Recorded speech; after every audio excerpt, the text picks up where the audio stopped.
صحیح حدیث میں ہے، رسول اللہ صلی اللہ علیہ وسلم نے ارشاد فرمایا کہ پچھلی امتوں میں عیسائیوں کا زمانہ تھا اور عیسائی مذہب اس وقت برحق تھا، تو آپ صلی اللہ علیہ وسلم نے فرمایا کہ ایک بادشاہ کا، یعنی حدیث کا پورا میں مفہوم بیان کر رہا ہوں، ایک بادشاہ تھا، اس کے پاس ایک جادوگر تھا۔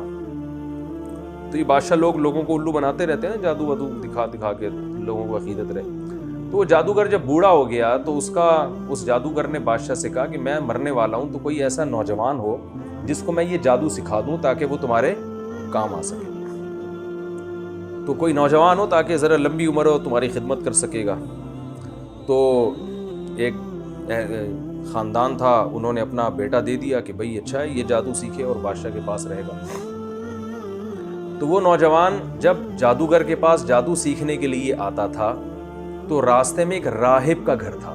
راہب جو عیسائی مذہب پر ہوا کرتے تھے اور اللہ اللہ کیا کرتے تھے، عبادت کیا کرتے تھے۔ راہب درمیان میں پڑتا، یہ نوجوان اس راہب کے پاس جاتا، درمیان میں راہب کے پاس جاتا، راہب اس کو دین کی باتیں بتاتا، توحید کی دعوت دیتا اور بتاتا کہ جادو اچھا کام نہیں ہے، مذہب کی تو یہی دعوت ہے نا۔ اور جب یہ جادوگر کے پاس جاتا تو جادوگر اس کو وہی فلیتے پلیتے اور سنگ دل محبوب، آپ کے قضیے ٹوپی ڈرامے تو جادوگر لے کے چل رہے ہوتے ہیں، اور یہ لے کر آؤ اور مردہ، یہ میں اپنی طرف سے تشریح کر رہا ہوں، حدیث میں اتنی تشریح نہیں ہے، لیکن یہی کرتا ہوگا نا۔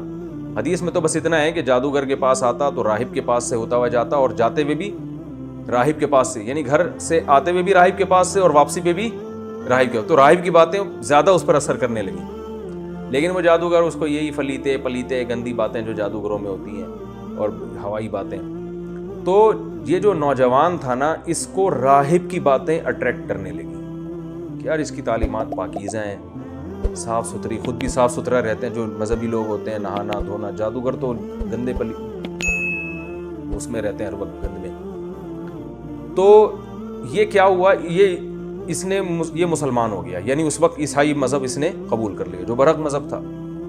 راہب کے ہاتھ پہ یہ کیا ہو گیا، مسلمان۔ راہب نے اسے کہا کہ دیکھو، جب اگر تم بادشاہ کو پتہ چل جائے نا کہ تم مسلمان ہو گئے ہو تو میرا نہیں بتانا کہ میرے ہاتھ پہ، ورنہ بادشاہ مجھے قتل کر دے گا۔ اس نے کہا ٹھیک ہے، نہیں بتاؤں گا۔ تو یہ نوجوان کو اب اللہ نے چونکہ اس سے دین کا کام لینا تھا بہت زیادہ، اور اس کی بڑی قربانی تھی، جادو میں تو کروڑوں روپے پیسہ ہے، یہاں پر پیسہ بھی نہیں، تو اب اس کی قربانی کی وجہ سے اللہ نے کیا کیا، اس کے ہاتھ پہ کرامتیں ظاہر کرنا شروع کر دی تاکہ لوگ اس کی طرف مائل ہوں اور یہ بتائے کہ یہ جادو نہیں ہے بلکہ یہ کون کر رہا ہے، اللہ کر رہا ہے۔ بعض دفعہ اللہ کسی سے کام لے لیتے ہیں بڑا۔ تو اب کیا ہوا کہ جناب یہ مادرزاد نابینا کے آنکھوں پہ ہاتھ رکھتا، اس کی بینائی لوٹ آتی، یہ کوڑ کے مریض پہ ہاتھ رکھتا، وہ اس کو شفا مل جاتی ہے۔ ایسے عجیب عجیب کام اس کے ہاتھ پہ ظاہر ہونا شروع ہو گئے۔ تو بادشاہ نے کہا بھئی یہ تو بڑا جادوگر بن گیا ہے، اور یہ بڈھے نے تو اس کو بڑا ٹائٹ سے، بڈھے سے بھی آگے نکل گیا یہ تو جو جادو سکھا رہا تھا۔ بادشاہ بڑا خوش ہوا، تو بادشاہ نے اس کو بلایا کہ ہمیں تمہارے بارے میں خبر پہنچی ہے، تم تو بھئی یوں بھی کر رہے ہو، یہ بھی کر رہے ہو، یہ بھی کر رہے ہو، تم تو بڑے ماشاءاللہ فنٹر، ماشاءاللہ تو نہیں کہا ہوگا، یعنی فنٹر بن گئے۔ تو اس کو اب موقع مل گیا، اس نے کہا بھئی بات یہ ہے کہ یہ سب کچھ اللہ کر رہا ہے، میں نہیں کر، صرف ہاتھ میرا ہے، کرنے والا کون ہے، اللہ۔ بادشاہ تو کافر تھا، وہ تو اللہ کو مانتا نہیں تھا، اس کو یہ خطرہ ہوا کہ یہ تو لوگوں کو اللہ کی طرف دعوت دے رہے ہیں، لوگ تو اللہ کی قدرت پہ یقین کریں گے، میری دکان کیا ہو جائے گی، بند۔ تو بادشاہ اب اس کو قتل نہیں کرنا چاہتا تھا، کیونکہ بادشاہ کہہ رہا تھا یہ بڑا قیمتی آدمی ہے، اس کے ہاتھ پہ ایسی ایسی چیزیں ظاہر ہونا، اگر یہ میرا بن جائے تو میرے لیے بہت مفید ہو سکتا ہے۔ تو بادشاہ یہ چاہ رہا تھا کہ اس کو ڈرا کے قتل، یعنی ڈرائے، قتل کی دھمکیاں دے تاکہ یہ قتل نہ ہو اور یہ موت کے خوف سے جو ہے نا ایمان چھوڑ دے۔ خیر اس کو پہلے تو اتنا مارا گیا، اتنا ٹارچر کیا گیا کہ اس نے راہب کا نام بتا دیا کہ میں اس کے ہاتھ پہ، ظاہر انسان ایک حد تک مار برداشت کرتا ہے۔ تو راہب کو لایا گیا اور راہب کا سر قلم کر دیا گیا، وہ بیچارہ شہید ہو گیا۔ کتنا مبارک راہب ہوگا جس کا حدیث میں تذکرہ آ رہا ہے۔ تو اور اس کو کیا کیا گیا کہ اس کو بادشاہ نے کہا کہ لوگوں سے کہا اپنے درباریوں سے کہ اس کو لے کے جاؤ پہاڑ پہ اور نیچے کھائی دکھاؤ، اس کو ڈراؤ، ٹھیک ہے نا، اور اس سے کہو کہ یہ عیسائیت چھوڑ دے، نہیں چھوڑتا تو ہم تمہیں یہاں سے گرا کے ہلاک کر دیں گے۔ تو اس کو لے گئے، اس نے کہا ہلاک کر دو، میں تو عیسائیت نہیں چھوڑنے والا۔ تو اللہ کی قدرت کیا ہوئی ہے کہ وہ پہاڑ پہ ایسا کچھ زلزلہ آیا، وہ سارے مر گئے اور یہ بچ گیا، اکیلا واپس آ گیا۔ تو بادشاہ نے پھر لوگوں کو کہا کہ اس کو سمندر میں لے جاؤ۔ اچھا اب یہ خبریں لوگوں میں مشہور ہونا شروع کی، ایک نوجوان ہے بھائی وہ اس طرح کا ہے، کیونکہ اللہ تعالیٰ پہ مشہور کر رہے ہیں نا تاکہ اس سے کام لینا ہے اللہ تعالیٰ نے، تو اس کی خبر کہ بھئی یہ تو آنکھوں پہ ہاتھ لگائے تو بینائی واپس لوٹ آتی ہے، تو یہ سب کو یہی کہتا بھئی میں یہ نہیں کر رہا، یہ اللہ پر ایمان لے کر آؤ، یہ میں نہیں کر رہا، یہ اللہ کر رہا ہے، تو اللہ کی قدرت پر ایمان لے کر آؤ۔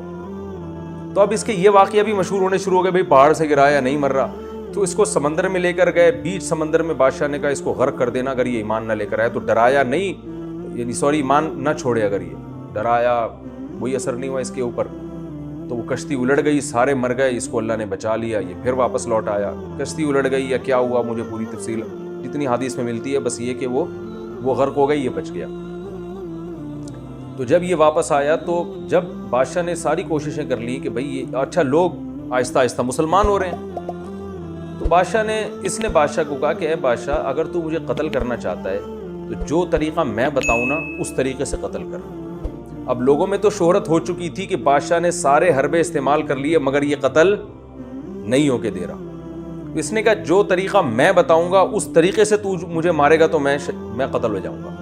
بادشاہ تو چاہ رہا تھا اس سے جان چھڑائی، ہے تو ہمارے لیے مصیبت بن گیا ہے۔ بادشاہ نے کہا کیا طریقہ؟ اس نے کہا بھائی چوک پہ کھڑا کر کے میرے اوپر تیر مار اور یہ کہے بسم اللہ وربی ھذا الغلام، بسم اللہ ربی ھذا الغلام، اللہ کے نام سے جو اس لڑکے کا رب ہے۔ یعنی اس نوجوان نے یہ قربانی دی کہ جب یہ بادشاہ یہ اناؤنس کرے گا نا، یہ لفظ بولے گا تو لوگ کہیں گے بھئی اللہ کا نام لینے سے تو قتل ہو رہا ہے، ویسے قتل نہیں ہو رہا، یعنی بسم اللہ کی برکت بھی سامنے آئے گی اور لوگ اللہ پہ اور یقین کریں گے۔ تو نوجوان نے یہ قربانی دی۔ تو جب اس کو اس طرح سے چوک پہ کھڑا کیا گیا اور اس کے تیر مارا گیا نا، تو جب بسم اللہ ربی ھذا الغلام کہا گیا، یہ تیر اس کی کن پٹی پہ لگا اور اسی وقت یہ شہید ہو گیا۔ لیکن اچھا اس نے یہ بھی کہا تھا کہ پورا شہر اکٹھا کر لو، یہ سب کے سامنے ہونا چاہیے، اکیلے میں نہیں، کیونکہ یہ چاہ رہا تھا یہ دعوت سب کے پورے شہر کو پہنچ جائے۔ اور تو جب پورا شہر اکٹھا کر لیا گیا اور اس کے تیر لگائے، یہ جناب گرائے، پورے شہر نے بیک زبان ہو کے کلمہ پڑھنا شروع، سارے مسلمان ہو گئے، جو اس وقت جو عیسائی مذہب برحق تھا، سب اللہ کی دعوت، اللہ پر ایمان لے آئے اور بادشاہ کے رب ہونے کی، بادشاہ تو اپنے آپ کو رب کہتا تھا، سارے مسلمان ہو گئے۔ آپ کو پتہ ہے جو حکومتی پٹھو ہوتے ہیں نا، وہ کبھی بھی وہ نہیں ہلتے چاہے کچھ بھی ہو جائے۔ جو بادشاہ کے درباری ہوتے ہیں نا، خاص بہت کم ان میں لوگوں کو ایمان کی توفیق ملتی ہے۔ تو قرآن کی تاریخ سے بھی پتہ چلتا ہے کہ ظالم بادشاہوں میں بعض دفعہ پوری قوم ان کے خلاف ہو گئی، لیکن ان کے جو درباری ہیں وہ ان کا ساتھ نہیں چھوڑتے۔ تو ایسا ہی ہوا کہ پوری قوم مسلمان ہو گئی، لیکن جو بادشاہ کے درباری تھے، اس کے خاص لوگ تھے جو ہر وقت بادشاہ کے ساتھ رہتے تھے، وہ بادشاہ کے ساتھ تھے۔ تو بادشاہ نے یہ کہا کہ بھائی یہ تو پوری قوم ہمارا دین چھوڑ دیا اس نے اور مجھے خدا ماننے سے انکار کر دیا ہے، اب ایک ہی حل ہے کہ ان کو زبردستی مجبور کر کے اس دین برحق سے دور کرو۔ اور اس کا طریقہ یہ ہے کہ شہر میں جگہ جگہ خندقیں کھودی جائیں، ہر گلی میں، ہر محلے میں خندقیں کھود کے اس میں لکڑیاں ڈالی جائیں، آگ جلائی جائے، اور پھر ایک ایک کو پکڑ کے اس آگ میں جھونکا جائے۔ تو جو اس آگ کو دیکھ کے ڈر جائے اور کہے کہ میں اپنا دین چھوڑتا ہوں تو اس کو تو بچا لو، باقی سب کو کیا کر دو، آگ میں ڈال دو۔ تو یہ وہ خندقیں تھیں، تو ایک ایک کو پکڑ کے ڈالا گیا۔ صحیح حدیث میں آتا ہے، آپ صلی اللہ علیہ وسلم نے ارشاد فرمایا کہ 3 بچے ہیں جو ماں کی گود میں بولے ہیں، ایک تو حضرت عیسیٰ علیہ السلام ماں کی گود میں بولے تھے، اور ایک وہ جس پر وہ ایک بزرگ تھے نماز پڑھ رہے تھے، تو ان کی ماں نے ان کو پکارا تو وہ پریشان ہو گئے کہ ایک طرف ماں ہے اور ایک طرف نماز ہے، تو آزمائش میں آ گئے نا، اللہ میں نماز توڑ کے جواب دوں تو تیرا حق ضائع ہوتا ہے، اور ماں کو نماز نہ توڑوں تو ماں کا حق۔ تو اسی کشمکش میں تھے کہ ماں نے بد دعا دے دی کہ اللہ کرے تجھ پر کوئی تہمت لگے۔ تو یہی ہوا کہ وہ پھر کسی چرواہے نے کسی عورت کے ساتھ زنا کیا، بچہ پیدا ہوا، تو وہ عورت شادی شدہ تھی نہیں، لوگوں نے پوچھا بچہ کس کا ہے، تو اس عورت نے جان چھڑانے کے لیے اس راہب پہ ڈال دیا۔ بیچارہ نیک بزرگ اپنے جھونپڑی میں اپنی عبادت کیا کرتا تھا، اس پہ جھوٹا الزام ڈال دیا، لوگوں نے پکڑ کے مارا اس کو اور اس کے وہ عبادت خانہ گرا دیا۔ تو اللہ تعالیٰ نے اب اس پر رحم کیا، تو جو ہے نا ماں کی گود میں بچہ بولا کہ میرا جو ہے نا اس کے پانی سے اللہ نے مجھے پیدا نہیں کیا، بلکہ مجھے فلاں کے پانی سے اللہ نے پیدا کیا، وہ چرواہے سے۔ تو یہ کرامت اس راہب کی ظاہر ہوئی. تو اللہ نے اپنے حق کی وجہ سے اس کی عزت کی بھی حفاظت کی, لیکن ماں کی بد دعا بھی لگی اس کو. تبھی امام ابو حنیفہ رحمہ اللہ تعالیٰ اسی حدیث کی بیس پہ کہتے ہیں کہ اگر نماز کی حالت میں ماں پکارے اور اس کو پتہ نہیں ہے کہ آپ نماز پڑھ رہے ہیں تو نماز توڑ دینی چاہیے. تو اب کیا مسئلہ ہوا کہ وہ بچہ بھی ماں کی گود میں بولا. تو خیر جب لوگوں نے کہا یہ تو راہب بڑا نیک آدمی ہے, بچے سے اللہ گواہی دلوا رہے ہیں, تو اس راہب کو دوبارہ پروٹوکول دیا گیا اور اس سے کہا ہم آپ کا عبادت خانہ سونے کا بنا کے دیں گے. اس نے کہا نہیں بھائی, وہ مٹی کا گھروندا ہی بنا دو میرے لیے, جب عبادت ہی کرنی ہے تو سونے کے محل کا کیا کرنا. تو یہ ایک بچہ ماں کی گود میں بولا, ایک عیسیٰ علیہ السلام, اور ایک تیسرا ایک اس واقعے میں. تو نبی صلی اللہ علیہ وسلم نے فرمایا کہ جب سب کو لا کے آگ میں ڈالا جا رہا تھا, نہیں وہ اتنا دودھ پیتا بچہ نہیں تھا جو یوسف علیہ السلام کی گواہی جس نے دی تھی نا, واسع خان, تو وہ آپ جتنا کم از کم ہوگا. تو یہ جو تھا حدیث میں آتا ہے کہ ایک عورت کو لایا گیا, اس کی گود میں جو ہے نا دودھ پیتا بچہ تھا. اب اس عورت کو اپنے بچے کا خیال آ رہا تھا یہ بچہ کیسے آگ میں جلے گا نا. وہ بیچاری, باقی لوگ تو گر رہے تھے, ایمان اتنا مضبوط تھا ان لوگوں کا, اس بچے نے قربانی ایسی دی تھی نوجوان نے کہ وہ آگ میں گرنے کے لیے تیار. تو وہ بچہ, ماں جو ہے نا ہچکچا رہی تھی کہ ایک طرف کفر ہے کہ میں اللہ کا انکار کر دوں, اور ایک طرف یہ آگ ہے, اور پھر بچے پہ ترس آ رہا تھا اس کو کہ بچے کو کیسے میں ڈالوں. تو نبی صلی اللہ علیہ وسلم نے ارشاد فرمایا کہ اللہ نے اس بچے کو قوت گویائی عطا فرمائی. تو جب کوئی اللہ کے لیے ایسی قربانیاں دیتا ہے نا تو اللہ کی بھی مدد ہوتی ہے. تو اس بچے نے ماں کی گود میں بولا کہ اے ماں, یہ آگ کا ایندھن نہیں ہے, یہ جنت کا باغ ہے, اس میں کود جا.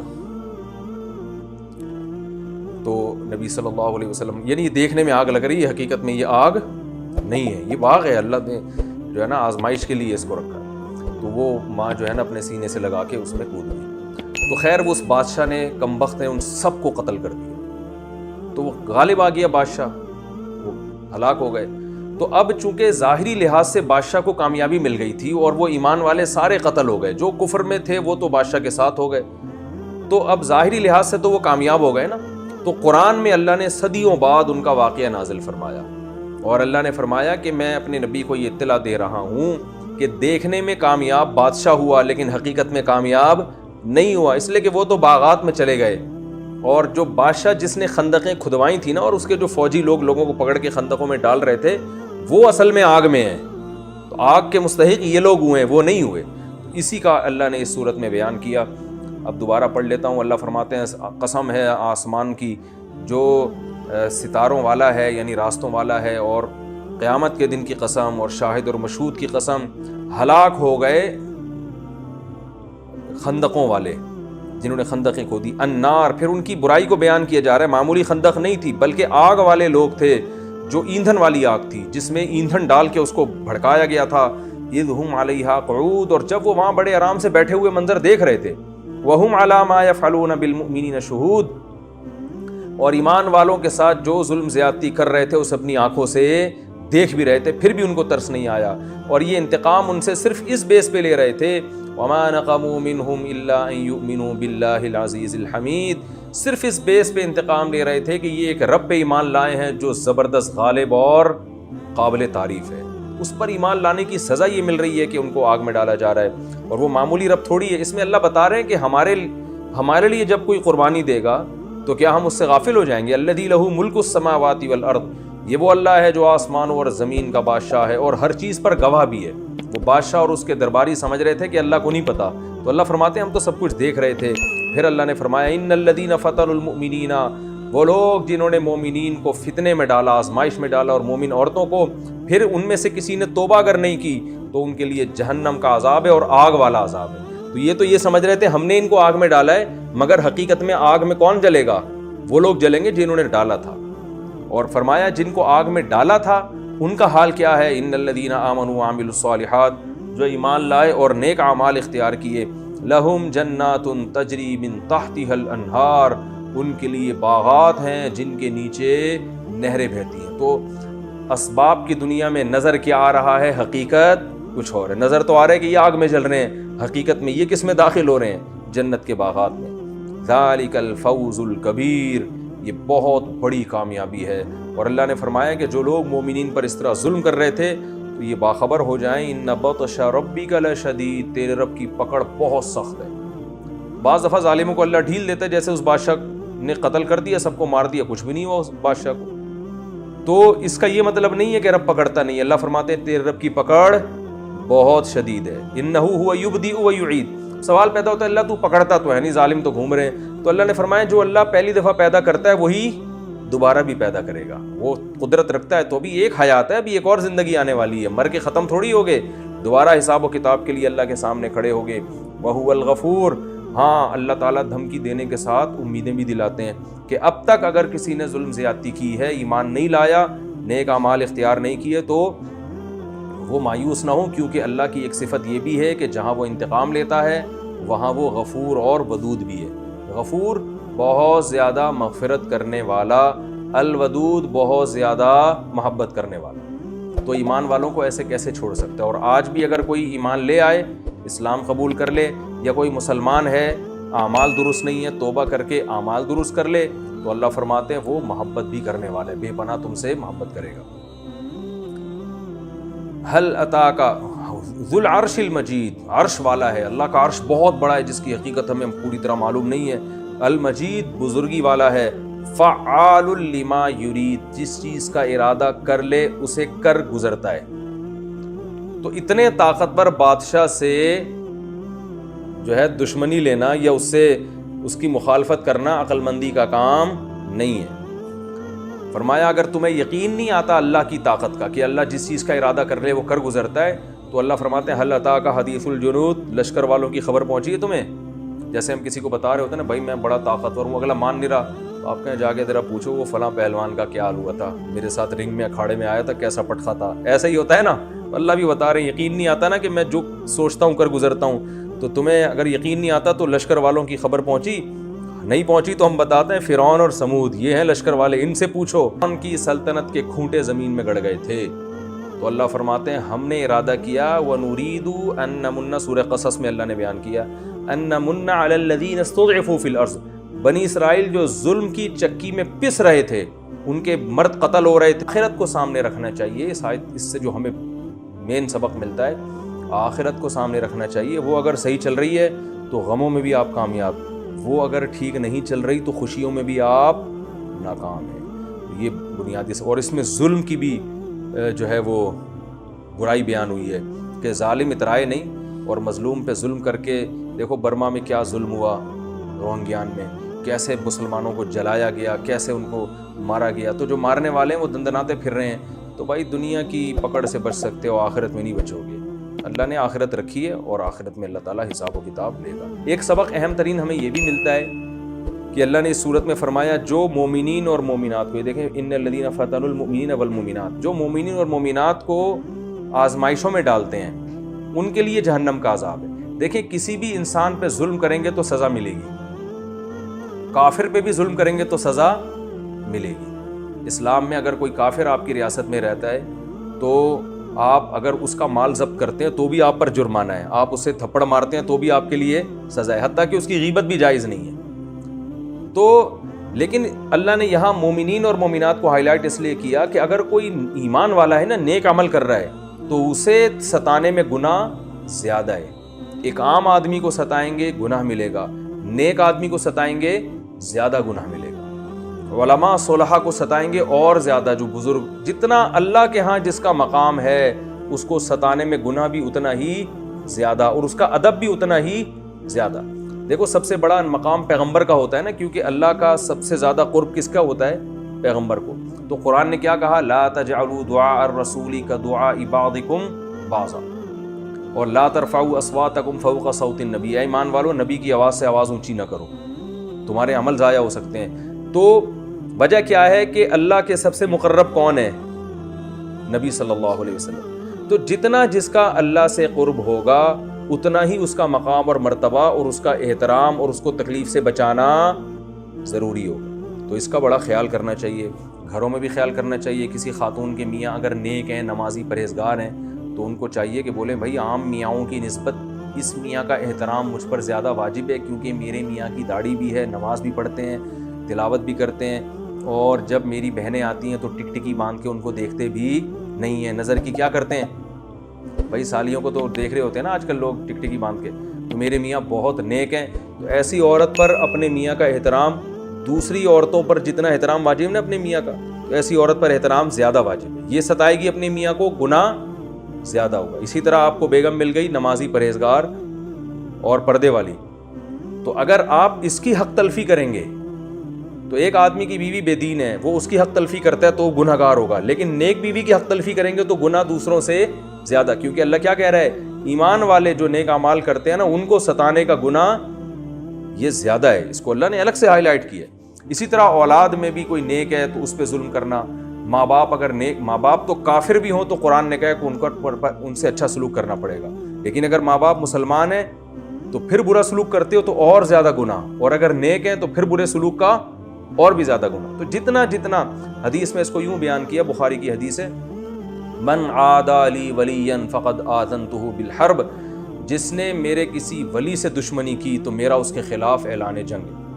ایک عالم کا میں بیان سن رہا تھا, انہوں نے ایک اہل حدیث عالم کی نسبت سے بتایا. ان اہل حدیث عالم کا بھی نام میرے ذہن سے نکل گیا, کہ ان کی محفل میں کسی شخص نے امام ابو حنیفہ کو برا بھلا کہا, حالانکہ وہ اہل حدیث عالم تھے.